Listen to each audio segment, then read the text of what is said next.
I think the word is obsession. An obsession with a good, tangible, realistic goal. Somebody in the world has to have accomplished something similar to it.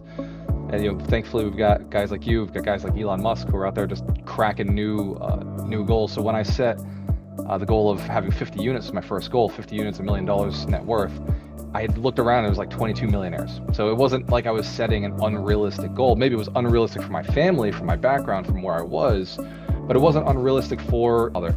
And start getting those numbers in my head so that if something happened, I was the guy who could solve problems. So that was my compelling why. It goes back to what you were saying earlier.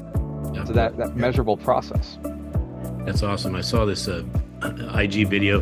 This grandpa, he's got a kettlebell and he's lifting it and going like this, and he keeps doing it over and over again. And Christmas comes, and he can finally lift his granddaughter to put the star up. I mean, are we? I've seen the same video, man. Yeah. To get somebody else who wants you to win more on board with you. So put yourself into a desperate situation of accountability. So in my scenario with Cleveland, going and picking up this $22 million portfolio, I moved my wife to Cleveland with me so that every day I felt the pressure of somebody else who needed me to win.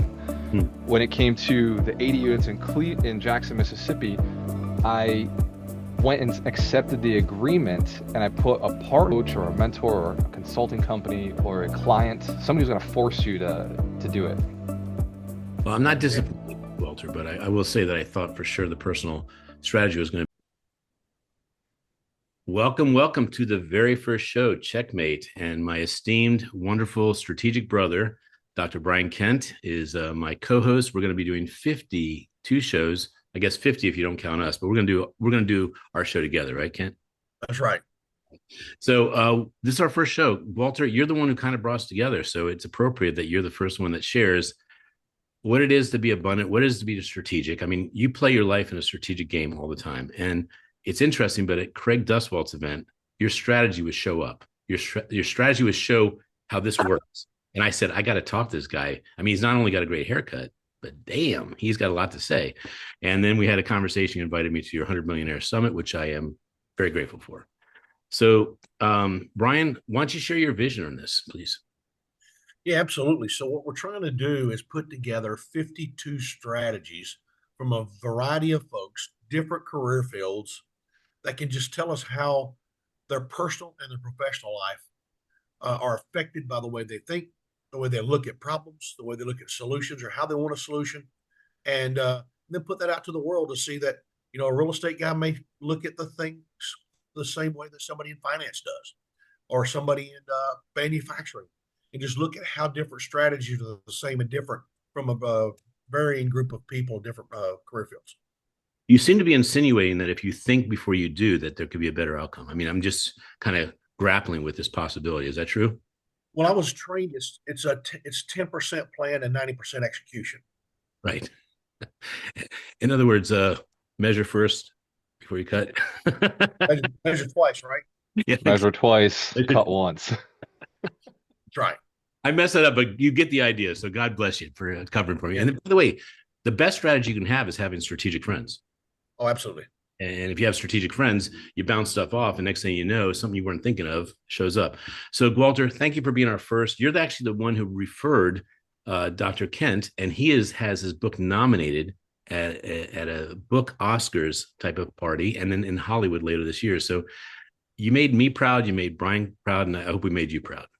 Yeah, I was listening to Brian's book on Audible, and I told him within the first 5 minutes of listening just to the original credits, I was already writing notes. I was in my car and I had to stop, and I started making Facebook posts about what I was actually hearing as advice. So, yes, I'm very impressed with the product you guys have put out and the knowledge that was in there.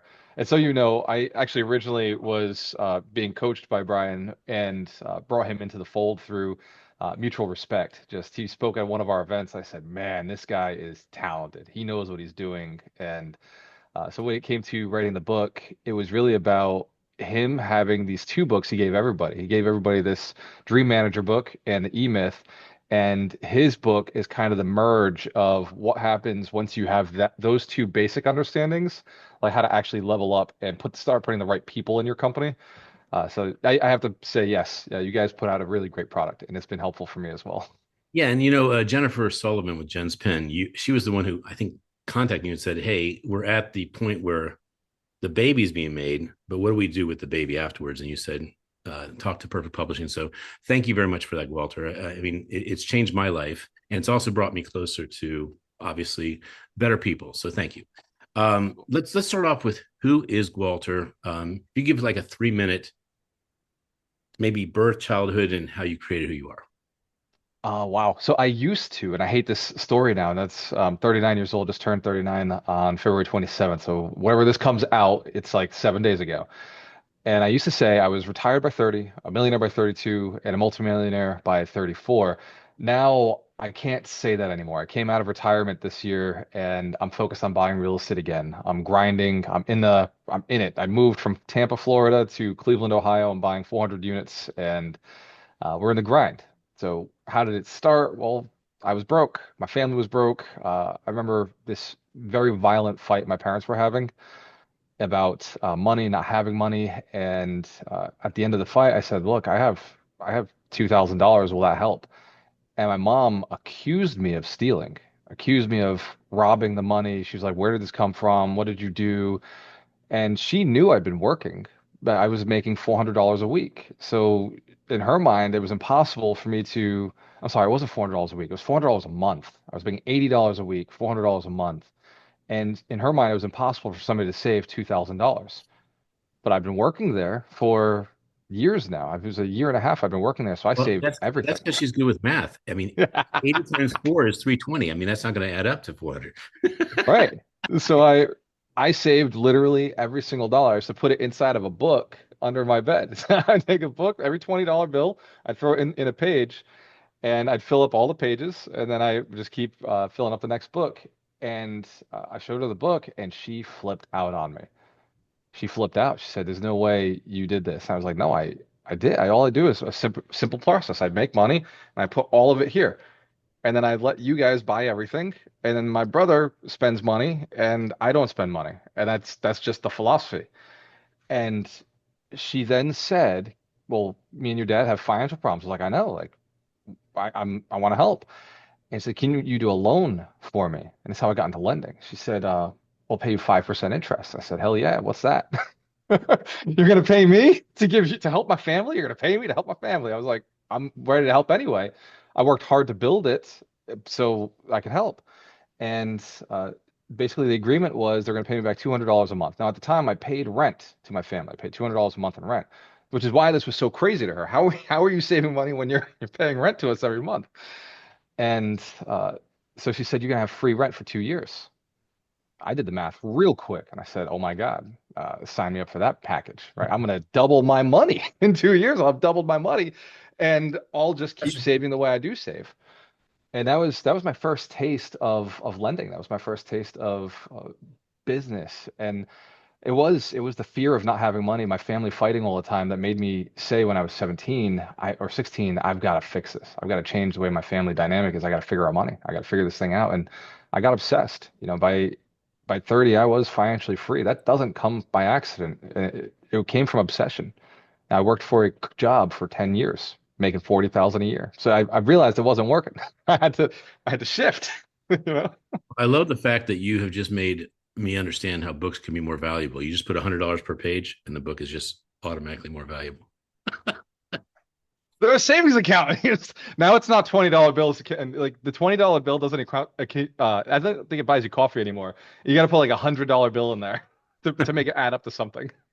Well, Brian, while you're getting ready for your next question, I want to show what the invite is for Walter real quick, and then you're gonna go hard and heavy with some questions. So this, my friend Walter, is the book, or that should say that's the gift certificate. And we're giving that to people that are influencers that are changing the world that basically earned it. You don't have to pay it. So that is being bestowed to you. And then this is kind of the form that we're taking care of today. So if anyone that's watching the show would like the form and just see if they can qualify to be in the book. And then my favorite part is the conceptual idea of what Brian and I came up with for a beautiful cover, and it's 52 strategies for abundance, efficiency, business, and life. And so when you get this book, every page or every 2 pages, you're really getting a download of things you can apply. And Walter, you're probably one of the biggest proponents of this. You buy a book, you apply just one principle, or you go to an event, you apply one principle, just one, and it could add a zero to your life in a very good way. Unless you're only making zero. I mean, if you're making zero, will not change your life too much. So, Brian, all you, buddy. It might change emotionally, but maybe not financially, right? So I guess the first jumping in real quick, Alter. First question is going to be, what is kind of the one strategy you want everybody to understand or think about in business? In business or in life, and anything that you're focusing on is getting super clear about what you're going to do to make it happen. For me, it hasn't been about setting goals. It's been about obsession with the goal. So the ability to, in a disciplined manner, look at my goal every day and chip away at what can I do, what can I control, what can I control. And when I ever come up with the answer of I can't control it, then I go and find out who can. And I don't have a belief system that anything in life is uncontrollable aside from gravity, oxygen, water, the basics. Outside of those, we can manipulate our environment to a high degree. So it becomes obsession. I think the word is obsession, an obsession with a good, tangible, realistic goal. Somebody in the world has to have accomplished something similar to it. And thankfully, we've got guys like you, we've got guys like Elon Musk who are out there just cracking new goals. So when I set the goal of having 50 units was my first goal, 50 units, $1 million net worth. I had looked around, and it was like 22 millionaires. So it wasn't like I was setting an unrealistic goal. Maybe it was unrealistic for my family, for my background, from where I was, but it wasn't unrealistic for a human being. And it certainly wasn't unrealistic for a man because most of the wealth is held by men. And it wasn't unrealistic for a white male. And so I started looking at it and said, wow, this is really easy for me, right? I'm basically given a birth certificate in America to go make money. And then from that point, it just became who do I know who's already done it? And that's where I talk about 100 millionaires. If you want to be a millionaire, go talk to 100 millionaires. And that is the undeniable success is ask people who already have what you want, how they got it, and what you can do for them to get more information from them. So servitude, but that only comes. Why do people put their fear of talking to somebody else aside? It comes from the obsession of the goal. So a good tangible goal, absolute obsession to reach it no matter what, and then find 100 people who've already done it. Absolutely. Well, That's actually how we met, right? Yes. You gave the folks the task to find somebody and go talk to them. And one of the members, Gary, called me and said, "Hey, let's go to lunch. I want to talk to you and just talk about success." So, so the philosophy definitely works. so my mentor said, clear, concise, compelling. So a clear goal, a concise goal, you understand it, and compelling that you want it that bad. Would you share a pitfall as a part B of this? You've worked with a lot of people that they sabotage, they're not getting where they want, and they hear you, but they don't necessarily do it. What's a goal look like that's not working that you just trim it and get focused? So oftentimes when I sit with somebody, and I've trained tens of thousands of people, and the failure rate of most people, it's about 99% will fail. So the success rate is one. And the difference between the people who are successful and the people who are not is the degree of obsession and what they obsess on. So most of the people will obsess with how difficult the goal will be to achieve, and they find that that's what the world sends them, difficulties.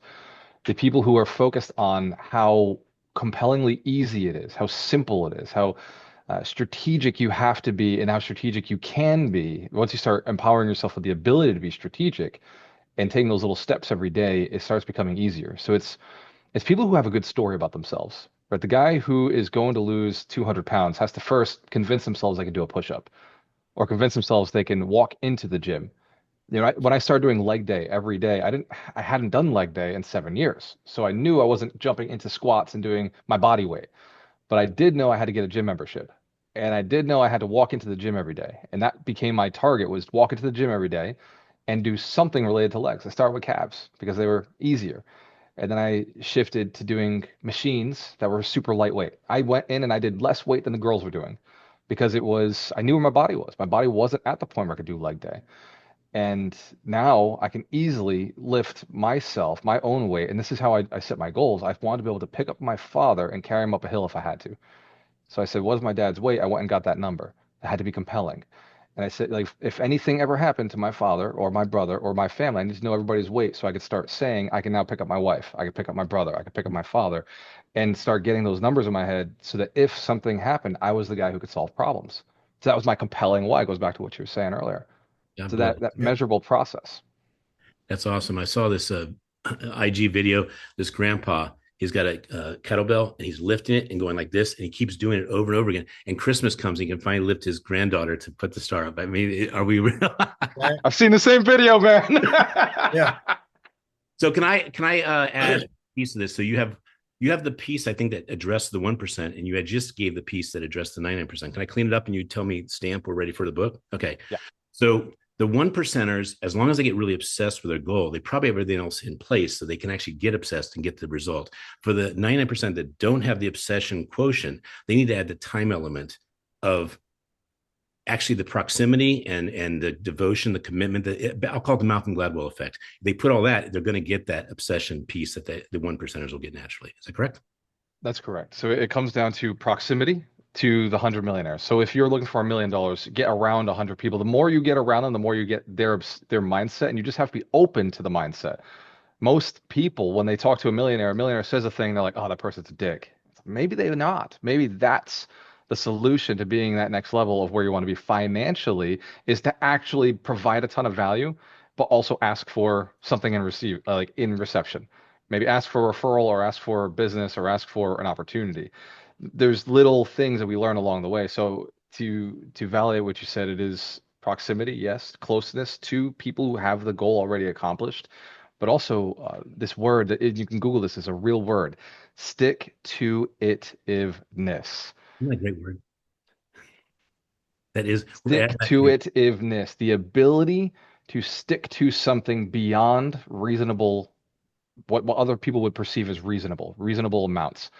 An unrelenting, unyielding sticking to a concept or a goal or a philosophy. And stick-to-itiveness requires discipline. It requires a push beyond what normal humans would say is reasonable. So it's unreasonable amounts of energy put behind a goal. Yeah. I think what you're talking about is really, you got to make that first step. And then you got to have the self discipline to do it every day.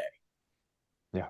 And then, therefore, every day you're taking that step, you're getting closer to that goal. And then all of a sudden, you can make that goal bigger, and you keep walking, right? And then that's where, I use the word tenacity, right? Turn your employees loose with the tenacity to go take it and help the business grow. And there's a tenacity in ourselves that you have to have too, right? It's like you said, you got the goal to stick to itiveness, right? Which means I'm going to keep doing it. Even if I get knocked down, I'm going to get back up. I'm going to keep going. That's the truth of it. And for somebody who is a stick-to-itive person and thinks they are, the way you know is if you lose ground during a day at any level, you go and you make that ground back up before the day ends. And That's right. I go to bed with the phrase, I haven't earned the right yet. So if I get to the bed and I'm not feeling in a positive state of mind, I'll tell myself I haven't earned the right for sleep. I've got to think of three things I'm grateful for. Or I haven't earned the right to go spend time with my son if I'm not in a good mindset, or I haven't finished my work. So I go and I finish whatever I'm doing at whatever pin I can put into it, and then I can go say, okay, I've earned the right to spend some time with my kid.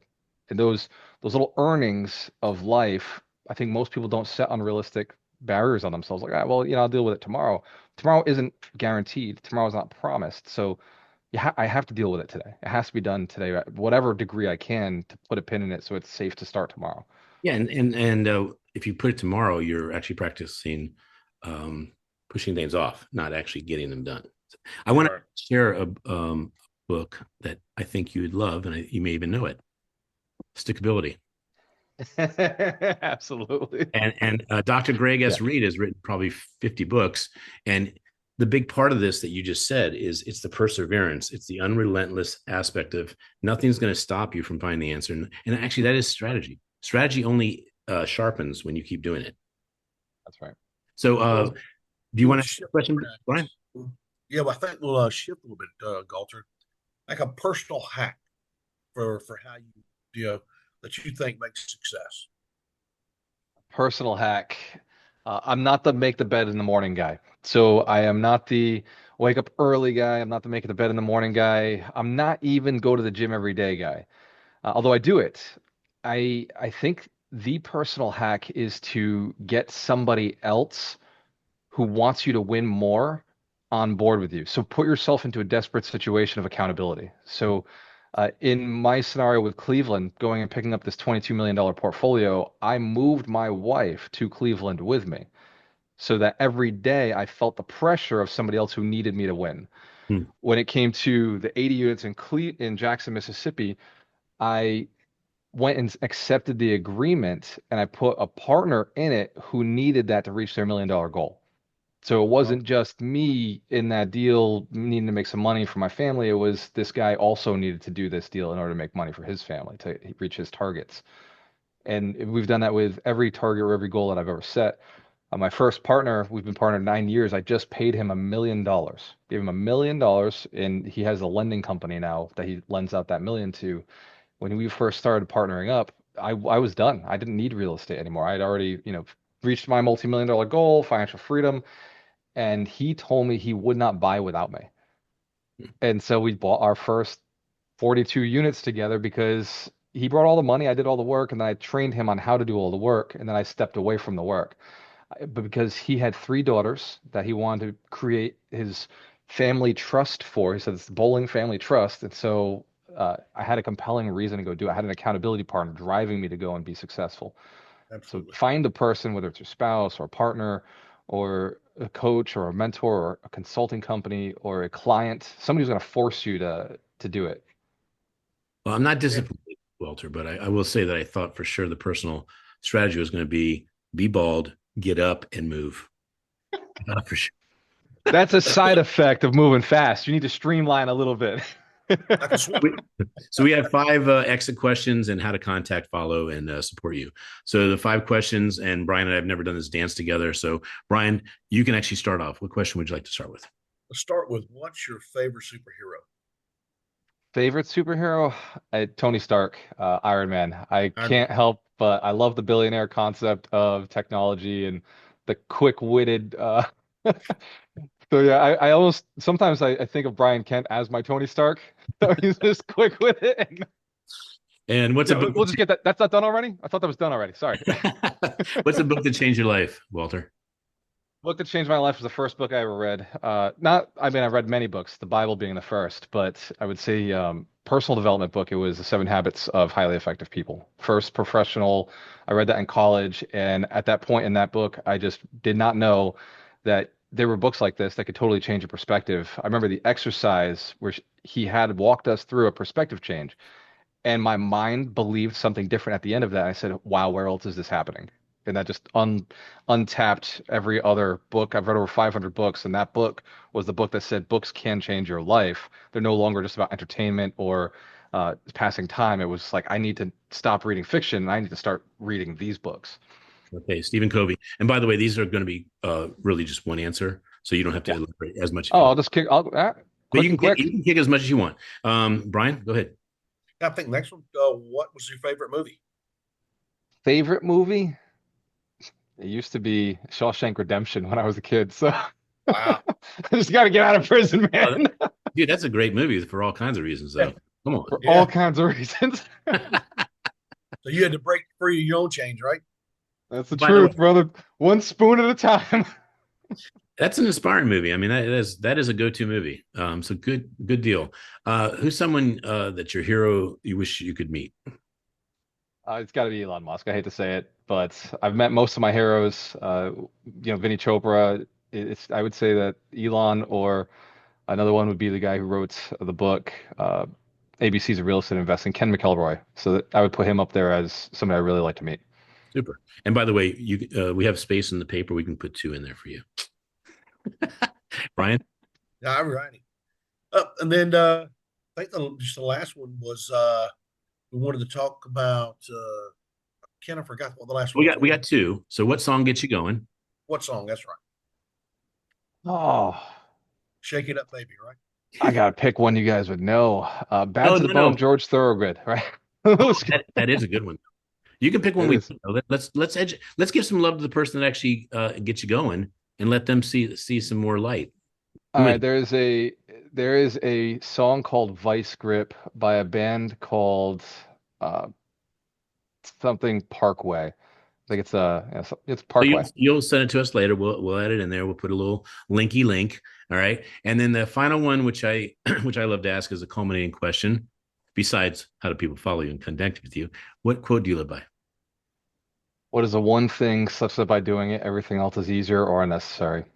Just every day, I just look at that quote and I say, okay, what's next? What can I do to sharpen up what I'm doing?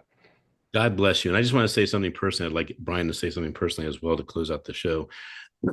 When you invited me to your mastermind dinner at that lovely Brazilian place, I saw the love in your heart. You had 50 people minimum in front of you in a square, and you said, "This is for you. Thank you for being here for me." And we grow together. And it was just such a beautiful sentiment. I just want to say I felt it. And that's one of the reasons I really want you in this book bad, because you are the one who actually takes it to the next level and then actually is humble enough to say it wasn't you, it was everybody. Thank you, brother. Means a lot to me. Absolutely. I think, Gualter, you and I've talked about this. I think it's the passion that you and I share to help people get better and trying to, or the mission statement to grow 100 millionaires.